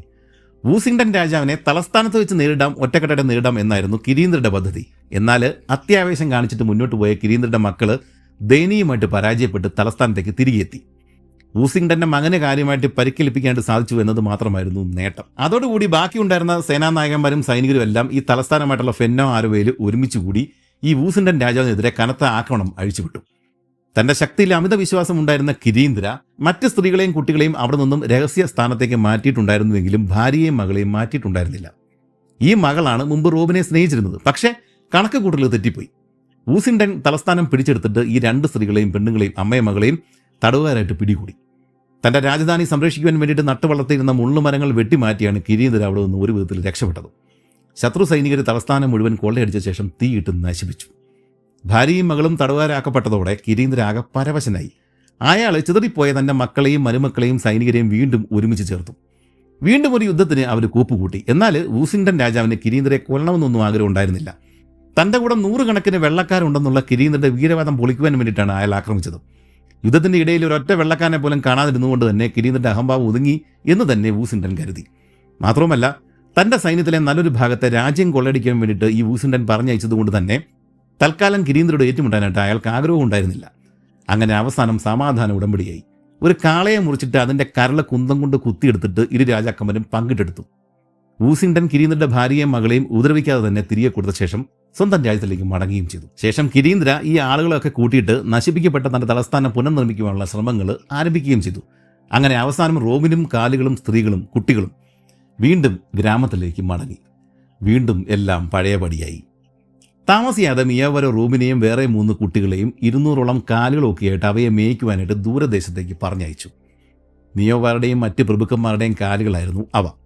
യജമാനത്തി പാല് തിളപ്പിക്കുവാനായിട്ട് ഒരു മൺകലവും കുടിക്കുവാനായിട്ട് ചുരയ്ക്കാ തോടും കിടക്കുവാനായിട്ട് ഒരു പായയും റോമിന് കൊടുത്തുവിട്ടു. അരയ്ക്ക് കീഴെ നാമമാത്രമായിട്ട് ഉണ്ടായിരുന്ന ഒരു തുണി അത് കീറിപ്പോയത് കൊണ്ട് തന്നെ മിയാവരോ പുതിയ ഒന്ന് റോമിന് കൊടുക്കുകയും ചെയ്തു. ലാംബ എന്നാണ് ഇതിനവർ പറയുന്നത്. കൂടാതെ വേലി കെട്ടുവാൻ വേണ്ടിയിട്ട് കോടാലിയും സ്വയരക്ഷയ്ക്കായിട്ടൊരു കുന്തവും അവർ കൂടെ കരുതിയിട്ടുണ്ടായിരുന്നു. കാലികളെ ആരെങ്കിലും മോഷ്ടിക്കുവാനായിട്ട് വന്നു കഴിഞ്ഞാൽ എതിർത്ത് നിൽക്കണം എന്ന് യജമാനൻ ഈ റോമിനെ ഓർമ്മിപ്പിച്ചു. അവൻ ചത്താലും കാലുകളാണ് പ്രധാനം. അങ്ങനെ കാലുകളെയും കൊണ്ട് അവർ മൈലുകൾ നടന്നിട്ട് ഉദ്ദേശിച്ച ഒരു സ്ഥലത്ത് എത്തിച്ചേർന്നു. അവിടെ ആദ്യം ചെയ്ത പണി ഒരു കുടിൽ കെട്ടുക എന്നതായിരുന്നു. 1.5 ദിവസം കൊണ്ട് അവരത് പൂർത്തിയാക്കി. പിന്നീട് കാലികളെ പാർപ്പിക്കുവാനായിട്ട് പ്രത്യേക സ്ഥലം വേലി കെട്ടി തിരിച്ചു. കന്നുകാലി കിടാങ്ങൾക്ക് വേറെ സ്ഥലമാണ് ഒരുക്കിയത്. അല്ലെങ്കിൽ പാല് കറക്കുമ്പോൾ അവർ ശല്യം ഉണ്ടാക്കും. തണുപ്പ് കാലമായതുകൊണ്ട് തന്നെ ചെറിയൊരു തീക്കുണ്ടവും അവർ ഒരുക്കി. രാത്രിയിൽ തണുപ്പ് കൂടുമ്പോഴേക്കും അതിന് ചുറ്റും ഏറ്റവും അരികിലിരിക്കുവാൻ വേണ്ടിയിട്ട് റോമിനും കൂട്ടരും മത്സരിച്ചു.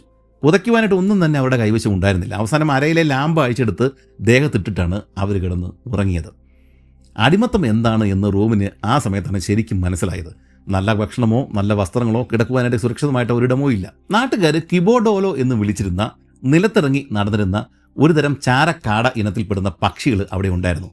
ഇവരെന്ത് ചെയ്തു? അതുങ്ങളെ ഈ കെണി വെച്ച് പിടിച്ചിട്ട് അതിനെ എങ്ങനെയെങ്കിലും വറുത്തും ചുട്ടുമൊക്കെ ഭക്ഷിക്കുക എന്നതായിരുന്നു ഇവരുടെ പ്രധാന പരിപാടി. ആകെ കിട്ടിയിരുന്ന രുചികരമായ ഭക്ഷണം ഇതായിരുന്നു. വേറെ നല്ല ഭക്ഷണമൊന്നും ലഭിക്കാത്തത് കൊണ്ട് തന്നെ 3 മാസങ്ങളോളം അവരവിടെ ഇതേ രീതിയിൽ കഴിച്ചുകൂട്ടി. ഒടുക്കം വിശപ്പ് മൂത്ത അവർക്ക് ഒരു കുബുദ്ധി തോന്നി. തങ്ങളുടെ യജമാനന്മാരുടെ കാളകളിൽ ഒന്നിനെ തന്നെ കൊന്ന് ശാപ്പാടാക്കുക. അത്യധികം സൂക്ഷിച്ചും രഹസ്യമായിട്ടും ചെയ്യേണ്ട ഒരു കൃത്യമായിരുന്നു അത്. സത്യത്തിൽ ഇതിൻ്റെ അനന്തരഫലങ്ങളെ കുറിച്ചിട്ട് അവർക്ക് വലിയ ധാരണയൊന്നും ഉണ്ടായിരുന്നില്ല. ഒരു വലിയ കമ്പ് കൂർപ്പിച്ചെടുത്തിട്ട് അതുകൊണ്ട് വശങ്ങളിൽ നിന്നും കുത്തി ഒരെണ്ണത്തെ തട്ടാനായിരുന്നു അവരുടെ പദ്ധതി. എന്നിട്ട് മറ്റൊരു കാലിയുടെ കൊമ്പിൽ ഇതിൻ്റെ രക്തം പുരട്ടുകയും ചെയ്യും. അങ്ങനെ ആയാൽ ഇവറ്റകൾ അങ്ങോട്ടും ഇങ്ങോട്ടും കുത്തിച്ചത്തതാണ് എന്ന് ആളുകൾ കരുതും. അങ്ങനെ അവസാനം അവർ കാലികൾ ഒന്നിനെ കൂർത്ത കമ്പുകൾ കൊണ്ട് കുത്തി വകവരുത്തി. അതിനുശേഷം കൂട്ടത്തിൽ ഒരു ചെറുപ്പക്കാരൻ തിരികെ ഗ്രാമത്തിലേക്ക് കൂടിപ്പോയിട്ട് അവൻ്റെ യജമാനോട് കാലുകൾ തമ്മിൽ ഏറ്റുമുട്ടിയെന്നും ഒരെണ്ണം ചത്തുപോയെന്നുമുള്ള ദുഃഖകരമായ വാർത്ത അറിയിച്ചു. താമസം പിന്നെ അയാൾ ഇവിടെ എത്തുകയും രക്തം മാറുന്ന കൊമ്പുകൾ കണ്ട് ബോധ്യപ്പെടുകയും ചെയ്തു. കയ്യിൽ കിട്ടിയ വടി വെച്ചിട്ട് ആ കന്നുകാലിയെ തലങ്ങും വിലങ്ങും പ്രഹരിച്ചിട്ട് അയാൾ തൻ്റെ ദേഷ്യം തീർത്തു. എന്നിട്ട് ചത്ത പശുവിനെ അറുത്ത് അയാൾക്കുള്ള വീതം എടുത്ത ശേഷം ബാക്കി റോമിനും കൂട്ടർക്കും സമ്മാനിച്ച ശേഷമാണ് അയാൾ സ്ഥലം വിട്ടത്. അങ്ങനെ അവരുടെ പദ്ധതി തൽക്കാലത്തേക്ക് വൻ വിജയമായിട്ട് തീർന്നു. ഇനി അവരുടെ കയ്യിൽ ഇറച്ചി കണ്ടാൽ ആരും സംശയിക്കില്ല. പക്ഷേ അവരുടെ ആർത്തി അതുകൊണ്ടൊന്നും തീർന്നില്ല. ഈ പണി അവർ വീണ്ടും ആവർത്തിച്ചു. ഇത്തവണ അവിടെ അലഞ്ഞു തിരിഞ്ഞെത്തിയ വേറെ ആരുടെയോ കാലിയെയാണ് അവർ വകവരുത്തിയത്. പക്ഷെ നിർഭാഗ്യവശാൽ അവരെ കന്നുകാലികളെ നോക്കുവാൻ ഏൽപ്പിച്ച മിയാവാര ഉൾപ്പെടെയുള്ള യജമാനന്മാർ അന്നേ ദിവസം കാലികളെ കാണുവാനായിട്ട് അവിടെ എത്തി. മിയാവാര ഉൾപ്പെടെ 1ലധികം പേരുടെ കാലുകളെയാണ് റോമിനും കൂട്ടരും നോക്കിയിരുന്നത്. കൂടെയുള്ള നായ്ക്കൾ ഇത്തരത്തിൽ ഈ ഒരു സന്ദർഭത്തിൽ മുന്നറിയിപ്പ് നൽകേണ്ടതാണ്. പക്ഷേ ഇറച്ചി കിട്ടുമെന്ന പ്രതീക്ഷയിൽ അവരും തങ്ങളുടെ ജോലി മറന്നിട്ട് ഇവരുടെ കൂടെ കാട്ടിൽ കന്നുകാലിയെ കൊല്ലുന്ന തിരക്കിലായിപ്പോയി. ഈ നോക്കാൻ ഏൽപ്പിച്ച കാലികളുടെ കൂട്ടത്തിൽ അവർ വന്നു കഴിഞ്ഞപ്പോഴേക്കും റോബിൻ ഉൾപ്പെടെയുള്ള ആളുകളെ കാണാനില്ല. അതുകൊണ്ട് തന്നെ അവരെന്ത് ചെയ്തു? അന്വേഷിച്ചിട്ട് കാട്ടിലേക്ക് കയറി. അവിടെ ചെന്ന് കഴിഞ്ഞപ്പോഴേക്കും ഇവരെ കാണുകയും തൊണ്ടി സഹിതം ഇവരെ പിടികൂടുകയും ചെയ്തു. ക്രൂതരായ അവരെ കൊല്ലുവാൻ പാഞ്ഞെടുത്തെങ്കിലും അത് ചെയ്തില്ല. പകരം കൈയോടെ പിടികൂടി ഇത് ആരുടെ കാലിയാണ് എന്ന് തിരക്കി. ഈ കന്നുകാലി നമ്മുടെ കൂട്ടത്തിലുള്ളതല്ല എന്ന് അവരെ ബോധ്യപ്പെടുത്താനായിട്ട് അവർക്ക് സാധിച്ചുവെങ്കിലും ശിക്ഷയിൽ നിന്നും ഒഴിവാക്കപ്പെടുവാനായിട്ട് അതൊരു കാരണമായിരുന്നില്ല. അല്ലെങ്കിൽ ബാക്കിയുള്ള അടിമകളും ഇത് തന്നെ ആവർത്തിക്കും. പക്ഷേ ഈ മോഷണത്തിലുള്ള ശിക്ഷ നമ്മൾ വിചാരിക്കുന്നതിലും അപ്പുറമായിരുന്നു. റോബിൻ്റെ കൂടെ ഉണ്ടായിരുന്ന ചെറുപ്പക്കാരുടെ വൃഷ്ണങ്ങൾ അവരുടെ യജമാനന്മാർ ഉടച്ചു കളഞ്ഞു. എന്നിട്ട് അവരെ ഷണ്ടന്മാരാക്കി തീർക്കുകയാണ് ചെയ്തത്. റോബിൻ മിയോവാരുടെ അടിമ ആയതുകൊണ്ട് തന്നെ അയാളാണ് ഇത് അവനോട് ചെയ്യേണ്ടിരുന്നത്. ഇതെല്ലാം കണ്ട് വിരണ്ടുപോയ റോബിൻ ഓടിച്ചെന്ന് മിയോവാരുടെ കാൽക്കൾ വീണിട്ട് മാപ്പിരുന്നു. താൻ ഇതുവരെയും എത്രത്തോളം വിശ്വസ്തനായിരുന്നുവെന്ന് അലറിക്കൊണ്ട് അയാളോട് പറഞ്ഞു. തന്നെ ഈ രീതിയിൽ ശിക്ഷിക്കരുത് എന്നും അങ്ങനെ നിർബന്ധമാണെങ്കിൽ വെടിവെച്ച് കൊന്നുകളഞ്ഞാൽ മതിയെന്നും അവൻ കേണപേക്ഷിച്ചു. ഒരു ഷണ്ടനായിട്ട് ശിഷ്ടകാലം ജീവിക്കുന്നതിലും ഭേദം മരണമാണ്. ഇത് കേട്ട മിയാവാരോ അവനെ വലിച്ചു കഴിച്ചുകൊണ്ട് കാട്ടിലേക്ക് കൊണ്ടുപോയി ഒരു മരത്തിൽ കെട്ടിയിട്ടു. ദുരന്തപൂർണ്ണമായ ജീവിതത്തിന് ഈ ചെറുപ്രായത്തിൽ തന്നെ അവസാനമായല്ലോ എന്ന് അവൻ ഓർത്തു. പക്ഷേ ഇങ്ങനെ ജീവിക്കുന്നതിന് നല്ലത് മരണമാണ്. മിയവാരോ കുറച്ച് ദൂരേക്ക് മാറി നിന്ന് അവനെ ലക്ഷ്യമാക്കി വെടിവെച്ചു. പക്ഷേ അദ്ദേഹത്തിന് തെറ്റി. അല്ല, അദ്ദേഹം മനഃപൂർവ്വം തെറ്റിച്ചതാണ് എന്ന് തന്നെയാണ് റോബിൻ കരുതുന്നത്. ഒരു പക്ഷേ ആ ഒരു വേളയിൽ അദ്ദേഹത്തിന് അവനോട് ദയ തോന്നിയിട്ടുണ്ടാവണം. ഇനി ഇത്തരമൊരു തെറ്റ് ചെയ്യാത്ത വിധത്തിൽ റോബിൻ ഭയന്നു പോയിട്ടുണ്ടെന്ന് അയാൾക്ക് ബോധ്യപ്പെട്ടിട്ടുണ്ടാവണം. എന്തായാലും അവൻ ഒരിക്കൽ കൂടി മരണത്തിൽ നിന്നും രക്ഷപ്പെട്ടു എന്ന് തന്നെ പറയാം. ഒരുപക്ഷെ അവൻ്റെ കൂട്ടത്തിലുണ്ടായിരുന്ന ആ ഹതഭാഗ്യരെ പരിചരിക്കുവാൻ വേണ്ടിയിട്ട് വിധി അവനെ ബാക്കി വെച്ചതാവാം. ശിക്ഷകൾ നടപ്പിലാക്കിയ ശേഷം യജമാനന്മാർ അവരെയും കാലുകളെയും അവിടെ വിട്ടിട്ട് ഗ്രാമങ്ങളിലേക്ക് മടങ്ങി. റോബിൻ കൂട്ടുകാരുടെ മുറിവുകൾ ചൂടുവെള്ളം ഉപയോഗിച്ചിട്ട് കഴുകി വെച്ച് കെട്ടി. ആരും അവരെ നോക്കുവാനുണ്ടായിരുന്നില്ല. അവരുടെ കാലുകളെ നോക്കുന്ന ജോലിയും പാലുകറക്കലും റോബിൻ തന്നെ നിർവഹിച്ചു. തിരികെ ഗ്രാമത്തിലേക്ക് മടങ്ങുന്ന സമയമായപ്പോഴേക്കും അവൻ്റെ കൂട്ടുകാർക്ക് കഷ്ടിച്ച് നടക്കുവാനുള്ള ത്രാണിയേ ഉണ്ടായിരുന്നുള്ളൂ. അതിനാൽ റോബിൻ ഗ്രാമത്തിലേക്ക് ചെന്നിട്ട് ആളുകളെ കൂട്ടി തിരികെ എത്തിയാണ് അവരെയും കാലുകളെയും കൂട്ടി മടങ്ങിയത്. അങ്ങനെ റോബിൻ മഡഗാസ്കർ ദ്വീപിൽ കുടുങ്ങിയിട്ട് ഏകദേശം 2.5 വർഷങ്ങൾ കഴിഞ്ഞിരിക്കുന്നു. ഇതിൻ്റെ ഇടയിൽ സുപ്രധാനമായ മറ്റൊരു സംഭവം കൂടി നടന്നു. ടുലൈൻ നാരോ എന്ന പ്രഭുവാണ് ഇത്തവണ മിയോവാരയ്ക്കും കൂട്ടർക്കും തലവേദന സൃഷ്ടിച്ചത്. ഈ ടുലൈൻ നാരോ മറ്റാരുമായിരുന്നില്ല, നമ്മൾ മുമ്പ് പറഞ്ഞിരുന്ന സാക്ഷാൽ കിങ് സാമുവേൽ തന്നെ ആയിരുന്നു. മുമ്പ് പറഞ്ഞതുപോലെ തന്നെ കിങ് സാമുവേലിൻ്റെ ആൻഡനോസി എന്ന് പറഞ്ഞ പേരുള്ള രാജ്യത്തിനും അത് കിഴക്കാണ്, വൂസിംഗ്ടൺ രാജാവിൻ്റെ മഹാഫാലി രാജ്യത്തിനും അത് പടിഞ്ഞാറാണ്, ഇടയിലാണ് കിങ് കിരീന്ദ്രയുടെ ഈ ആൻഡ്രോയ് എന്ന് പറഞ്ഞ ഇപ്പോൾ റോബിൻ താമസിക്കുന്ന സ്ഥലമുള്ളത്. ഇതിനിടെ അവൻ മറ്റൊരു വാർത്ത കൂടി കേട്ടു. അന്നത്തെ ദിവസം ആ ദുരന്ത രാത്രിയിൽ ക്യാപ്റ്റൻ യങ്ങിനെയും കൂട്ടുകാരുടെയും കൂട്ടത്തിൽ നിന്നും കടന്നു കളഞ്ഞ ക്യാപ്റ്റൻ ട്രുമോണ്ടും സ്റ്റുവാർഡും മിസ്റ്റർ ബെൻബോയും ഈ കിങ് സാമുവേലിൻ്റെ കൂടെ സുരക്ഷിതരായിട്ട് സ്വതന്ത്രരായിട്ട് ജീവിക്കുന്നുണ്ട് എന്നാണ് അവൻ കേട്ടത്. ഡൗഫിൻ തുറമുഖത്ത് അവർക്ക് രക്ഷപ്പെടാൻ പാകത്തിൽ ഒരു കപ്പലും ഇതുവരെ അടുക്കാതിരുന്നുകൊണ്ടാണ് അവരിപ്പോഴും അവിടെ തന്നെ കഴിയുന്നത്. ഈ വിവരം അറിഞ്ഞതോടെ മിയാവാരോ റോബിന് കാവലായിട്ട് 2 പേരെ കൂടി ഏർപ്പെടുത്തി. അവൻ സാമുവേൽ രാജാവിൻ്റെ അരികിലേക്ക് ഓടിപ്പോയേക്കും എന്ന് അയാൾ സംശയിച്ചു. മാത്രമല്ല ഇവിടുത്തെ രഹസ്യങ്ങൾ അതോടെ ചോരുകയും ചെയ്യും. പിറ്റേ ദിവസം രാവിലെ ഞെട്ടിപ്പിക്കുന്ന ഒരു വാർത്ത കേട്ടിട്ടാണ് ഗ്രാമത്തിലെ ആളുകൾ എഴുന്നേറ്റത്. ഈ കിങ് സാമുവേലിൻ്റെ സൈന്യം ഏതാണ്ട് 10 മൈൽ അകലെ വരെയും എത്തിക്കഴിഞ്ഞിരിക്കുന്നു. വീണ്ടും പഴയതുപോലെ തന്നെ കാലുകളെ ഒരു ഭാഗത്തേക്കും സ്ത്രീകളെയും കുട്ടികളെയും മറ്റൊരു കാട്ടിലേക്കും അവർ മാറ്റി. ഹതഭാഗ്യനായ റോബിനെ ഇപ്രാവശ്യം കൈകൾ പുറകിൽ കൂട്ടിക്കെട്ടിയാണ് അവരുടെ കൂടെ വിട്ടത്. എന്നാൽ അധിക ദിവസങ്ങൾ അവൻ അങ്ങനെ തടവുകാരനായിട്ട് കിടക്കേണ്ടി വന്നില്ല. അപ്പോഴേക്കും യുദ്ധം നടക്കുന്ന സ്ഥലത്തു നിന്നും ഒരു ദൂതൻ ഈ കാട്ടിൽ എത്തിച്ചേർന്നു. നമ്മുടെ റോബിനെ അങ്ങോട്ടേക്ക് കൊണ്ടുചെല്ലണം എന്നാണ് മിയോവാരുടെ കൽപ്പന. ഒരു കൈമാറ്റമാണ് അവിടെ നടക്കുവാനായിട്ട് പോകുന്നത്. 2 മുന്തിയ ഇനം തോക്കുകൾക്ക് പകരമായിട്ട് ഒരു ചെറുപ്പക്കാരൻ വെള്ളക്കാരൻ അടിമ. ഇതാണ് ഡീല്. അതോടുകൂടി യുദ്ധം അവസാനിക്കും. സത്യത്തിൽ നമ്മുടെ റോബിന് സന്തോഷം അടക്കാനായില്ല. പക്ഷേ അവൻ്റെ യജമാനത്തിൻ്റെ മുമ്പിൽ അവൻ ദുഃഖം അഭിനയിച്ചു. എന്നാൽ ഉള്ളിൽ അവൻ വളരെയധികം സന്തോഷിക്കുന്നുണ്ടായിരുന്നു. കിങ് സാമുവേലിൻ്റെ അധികാര പരിധിയിലാണ് ദ്വീപിലെ ഏറ്റവും തിരക്കേറിയ തുറമുഖം ഉള്ളത്. എങ്ങനെയും നാട്ടിലെത്താം എന്ന പ്രത്യാശ അവനിൽ അതോടുകൂടി തലപൊക്കി. എന്നാൽ അത് മറച്ചു വെച്ചാണ് അവൻ യജമാനത്തിയോട് കണ്ണീരുടെ യാത്ര പറഞ്ഞത്. അങ്ങനെ രാത്രി ഏറെ ചെന്നിട്ട് അവനും അകമ്പടിക്കാരും മിയാവാരുടെ ക്യാമ്പിൽ എത്തിച്ചേർന്നു. അവിടെ വെച്ച് അയാൾ അവനെ കൊണ്ട് ഒരു സത്യം ചെയ്യിച്ചു. സ്ത്രീകളും കുട്ടികളും ഒളിച്ചിരിക്കുന്ന കാട് ശത്രുക്കൾക്ക് പറഞ്ഞു കൊടുക്കരുത് എന്നായിരുന്നു അത്. അങ്ങനെ അവസാനം ആ സമയം സമാഗതമായി. ഉടമ്പടി പാലിക്കുവാനായിട്ട് ഇരുവശത്തും ആളുകൾ ഇങ്ങനെ അണിനിരന്നു. റോമിനെയും കൂട്ടിക്കൊണ്ട് മിയോവാരയും മറ്റുള്ളവരും മുന്നോട്ടേക്ക് നീങ്ങി. ശത്രുപക്ഷത്തു നിന്നും കുറച്ചു പേര് മുന്നോട്ടേക്ക് നീങ്ങി വന്നു നിന്നു. അക്കൂട്ടത്തിൽ ഒരാളെ കണ്ട് റോബിൻ ശരിക്കും ഞെട്ടിപ്പോയി. ക്യാപ്റ്റൻ ട്രുമോണ്ട്. റോബിനെ കണ്ട സന്തോഷത്തിൽ അദ്ദേഹം നിനക്കെങ്ങനെയുണ്ട് എന്ന് ഉറക്കെ അവനോട് വിളിച്ചു ചോദിച്ചു. പക്ഷെ അവൻ മറുപടി പറയുന്നതിന് മുമ്പ് തന്നെ മിയോവരുടെ കൈ അവൻ്റെ കർണത്ത് പതിച്ചു. ഒരക്ഷരം മിണ്ടരുത് എന്ന് അയാൾ അവനോട് ആംഗ്യം കാണിച്ചു. റോബിൻ അവർക്കെന്തോ രഹസ്യം കൈമാറിയെന്നും അല്ലെങ്കിൽ അവൻ പറഞ്ഞിട്ടാണ് അവർ വന്നതെന്നും മിയോവരോ തെറ്റിദ്ധരിച്ചു. രംഗം ആകെ വഷളായി. ആരോ വെടിവെച്ചു തിരിച്ചുണ്ടായി. റോബിനെ ബലമായിട്ട് രക്ഷപ്പെടുത്തുവാൻ വേണ്ടിയിട്ടാണ് ശത്രുക്കൾ ശ്രമിക്കുന്നത് എന്ന് റോബിൻ്റെ കൂടെയുള്ളവർ കരുതി. അതുതന്നെയാണ് സംഭവിച്ചത്. ഈ ട്രുമോണ്ട് റോബിനെ കണ്ടു കഴിഞ്ഞപ്പോഴേക്കും എങ്ങനെ അവനെ രക്ഷപ്പെടുത്തണമെന്ന് അയാൾക്ക് തോന്നി. അയാൾ ഉടൻ തന്നെ വെടിവെക്കാൻ വേണ്ടിയിട്ട് ഓർഡർ കൊടുക്കുകയും ചെയ്തു. അതോടുകൂടി അങ്ങോട്ടും ഇങ്ങോട്ടും തുടർച്ചയായിട്ട് വെടിവെപ്പുണ്ടായി. കുന്തങ്ങളും വെടിയുണ്ടകളും വായുവിലൂടെ ചീറിപ്പാഞ്ഞു. മിയോവാരോ കുറേയേറെ ആളുകളെ കൂട്ടിയിട്ട് സൂത്രത്തിൽ റോബിനെ അടുത്ത കാട്ടിലേക്ക് മാറ്റി. അതുകൊണ്ട് അവിടെ എന്താണ് സംഭവിച്ചതെന്ന് റോബിന് കാണുവാനോ മനസ്സിലാക്കുവാനോ സാധിച്ചില്ല. എന്തായാലും പിറ്റേ ദിവസം രാവിലെ തന്നെ അവൻ യജമാനത്തിൻ്റെ അരികിലേക്ക് മടങ്ങിയെത്തി.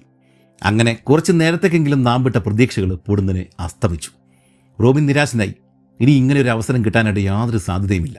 എങ്ങനെയും മരിച്ചാൽ മതിയെന്ന് അവന് തോന്നി. എന്തിനിങ്ങനെ അടിമയായിട്ട് ഭയപ്പാടോടെ ജീവിതം തള്ളി നീക്കണം. പിറ്റേ ദിവസം നിരാശാജനകമായ ആ വാർത്ത അവൻ കേട്ടു. ഈ സാമുവേൽ രാജാവ് കിങ് സാമുവേൽ മടങ്ങിപ്പോയി. ഈ കിരീന്ദ്രയുടെയും കൂട്ടരുടെയും മിയാവാരുടെയൊക്കെ ചെറുത്ത് നിൽപ്പ് അത്രയ്ക്ക് ശക്തമായതുകൊണ്ട് തന്നെയാണ് സാമുവേൽ തിരികെ പോകാനായിട്ട് നിർബന്ധിതനായത്. എന്തായാലും അതോടെ യജമാനത്തെയും റോബിനും ബാക്കിയുള്ള ആളുകളും ഈ ഒളി സംഘത്തിൽ നിന്നും തിരികെ ഗ്രാമത്തിലേക്ക് മടങ്ങുകയും ചെയ്തു. റോബിനെ അവർ ബന്ധനത്തിൽ നിന്നും വിമുക്തനാക്കുകയും കൂടെ കാവലിലുണ്ടായിരുന്ന ആളുകളെ മാറ്റുകയും ചെയ്തു. താമസിയാതെ മിയോവാരയും സഹോദരനും ബാക്കി സൈനികരും വിജയാഹ്ലാദത്തോടെ ഗ്രാമത്തിൽ പ്രവേശിച്ചു. പഴയതുപോലെ തന്നെ യജമാനൻ വീടിന്റെ മുന്നിൽ ഉപവിഷ്ടനാകുകയും സ്ത്രീകളും അടിമകളും കൂടുതൽ റോബിനും അദ്ദേഹത്തിന്റെ പാദങ്ങൾ നക്കിയെടുത്തുകൊണ്ട് ആദരവ് പ്രകടിപ്പിക്കുകയും ചെയ്തു. എല്ലാം കഴിഞ്ഞ ശേഷം തിരിഞ്ഞു നോക്കി അയാൾ റോബിനോട് ചോദിച്ചു, ആ വെള്ളക്കാരൻ എന്താണ് നിന്നോട് ചോദിച്ചത്? എനിക്ക് സുഖമാണോ എന്നാണ് അയാൾ ചോദിച്ചത്, വേറൊന്നും പറഞ്ഞില്ല. റോബിൻ വ്യക്തതയോടെ മറുപടി നൽകി. അത് കേട്ട് അയാൾ ദേഷ്യത്തോടെ ചാടി എഴുന്നേറ്റ് തോക്കെടുത്ത് അവനെ നെഞ്ചിനോട് ചേർത്ത് വെച്ചിട്ട് കാഞ്ചി വലിക്കാനൊരുങ്ങി. സത്യം പറഞ്ഞില്ലെങ്കിൽ കൊന്നുകളയും ഞാൻ, അയാൾ ഉറക്കെ ആക്രോശിച്ചു. പക്ഷെ പുച്ഛം കലർന്ന ഒരു ചെറു പുഞ്ചിരിയോടെ റോബിൻ അവന്റെ മറുപടി ആവർത്തിച്ചു. കാരണം മരണം അവനെ ഭയപ്പെടുത്തിയിരുന്നില്ല. അവന് അതൊരു രക്ഷപ്പെടൽ തന്നെയായിരുന്നു. റോബിന്റെ മറുപടി കേട്ട് കോമാന്തനായ അയാൾ പൊടുതിനെ കാഞ്ചി വലിച്ചു. ശേഷം എന്താണ് സംഭവിച്ചതെന്ന് റോബിന് പിടികിട്ടിയതേയില്ല. അയാളുടെ തോക്കിൽ നിന്നും ഒന്നും തന്നെ പുറത്തേക്ക് വന്നില്ല. അതിനെന്തോ തകരാറ് പറ്റിയിട്ടുണ്ടായിരുന്നു. ദേഷ്യം വന്ന അയാൾ തോക്ക് വലിച്ച് ദൂരെ എറിഞ്ഞു. ശേഷം കുന്തമെടുത്തുകൊണ്ട് അവനെ കൊല്ലുവാൻ വേണ്ടിയിട്ട് മുന്നോട്ടായി. വീണ്ടും ഒരിക്കൽ കൂടി അയാളുടെ സഹോദരൻ റോബിന്റെ രക്ഷയ്ക്കെത്തി. ഇപ്രാവശ്യം അടുത്ത ചില പ്രമുഖന്മാരും ഇവരുടെ കൂട്ടത്തിൽ ഉണ്ടായിരുന്നു. അവരെല്ലാം കൂടെ കൂടിയിട്ട് മിയോവാരയെ റോബിനെ കൊല്ലുന്നതിൽ നിന്നും പിന്തിരിപ്പിച്ചു. അങ്ങനെ വീണ്ടും ഈ നശിച്ച നാട്ടിൽ നായയെ പോലെ ജീവിക്കുവാൻ വേണ്ടിയിട്ട് അവൻ മാത്രം ബാക്കിയായി. ഈ നാട്ടുകാർ, ഈ തെക്കൻ മഡഗാസ്കറിൽ ഉണ്ടായിരുന്ന ആളുകൾ മന്ത്രവാദങ്ങളിലും കൂടോത്രങ്ങളിലും അതീവ താല്പര്യമുള്ള ആളുകളായിരുന്നു. ഒമാസി എന്നാണ് ഇവിടുത്തുകാർ മന്ത്രവാദികളെ വിളിക്കുന്നത്. മന്ത്രങ്ങൾ മാത്രമായിരുന്നില്ല ഇവരുടെ കയ്യിലെ ആയുധങ്ങൾ. ഇലകളും കുഴമ്പുകളും മറ്റ് ഭസ്മങ്ങളും ഉപയോഗിച്ചിട്ട് അസുഖങ്ങൾ മാറ്റുന്നതിലും ശത്രു സംഹാരങ്ങൾ നടത്തുന്നതിലും ഇവർ അഗ്രഗണ്യരാണ് എന്നാണ് ഇവിടെയുള്ളവർ കരുതുന്നത്. മുമ്പ് പറഞ്ഞ സാമുവേൽ രാജാവ് കുറച്ച് നാളുകൾ കഴിഞ്ഞപ്പോഴേക്കും മരണമടഞ്ഞു. അതിനുശേഷമാണ് ഈ ഒമാസികളുടെ കൂടോത്രപ്പണി കാരണമാണ് അദ്ദേഹം കൊല്ലപ്പെട്ടത് എന്ന വാർത്ത റോബിനെ അറിയുന്നത്. യുദ്ധം കഴിഞ്ഞിട്ട് സമാധാനപരമായിട്ട് ചർച്ചയൊക്കെ കഴിഞ്ഞിട്ട് തിരികെ പോകുമ്പോഴേക്കും സമ്മാനമായിട്ട് കൊഴുത്ത കാളകളെ ഇരു രാജാക്കന്മാരും കൈമാറുന്നൊരു പതിവുണ്ട്. പക്ഷേ സാമുവേൽ രാജാവിന് കൊടുത്ത കാളയിൽ കിരീന്ദ്ര ചില കൂടോത്രപ്പണികൾ, സൂത്രപ്പണികൾ തലേ രാത്രിയിൽ ചെയ്തിട്ടുണ്ടായിരുന്നു. അവരുടെ നാട്ടിലെ ഏറ്റവും മുതിർന്ന ഒരു ഒമാസിയെ അയാൾ ആളയച്ചു വരുത്തി. മന്ത്രവാദിയാകട്ടെ കിരീന്ദ്രയുടെ നിർദ്ദേശപ്രകാരം പ്രത്യേകം തയ്യാറാക്കിയ ഒരു പൊടി കാളയുടെ വാലിലെ മുറിവിൽ പുരട്ടുകയും മിച്ചമുള്ള പൊടി കലക്കിയ വെള്ളം അതിനെ കുടിപ്പിക്കുകയും ചെയ്തിരുന്നു. അങ്ങനെ ഏതോ മാരക വിഷം വഹിക്കുന്ന കാളയെയാണ് കിരീന്ദ്ര സാമുവേലിന് സമ്മാനമായിട്ട് കൈമാറിയത്. എന്തായാലും നാളുകൾക്ക് ശേഷം സാമുവേൽ രാജാവ് മരിക്കുക തന്നെ ചെയ്തു. അങ്ങനെ റോബിന്റെ അവസാന പ്രതീക്ഷയും അസ്തമിച്ചു. റോബിന്റെ കഥയുടെ അടുത്ത ഭാഗങ്ങൾ, തുടർച്ചയായിട്ടുള്ള ഭാഗങ്ങൾ നമുക്ക് അടുത്ത വീഡിയോയിൽ അടുത്ത ഭാഗത്ത് കാണാം. അതുവരേക്കും നന്ദി, നമസ്കാരം.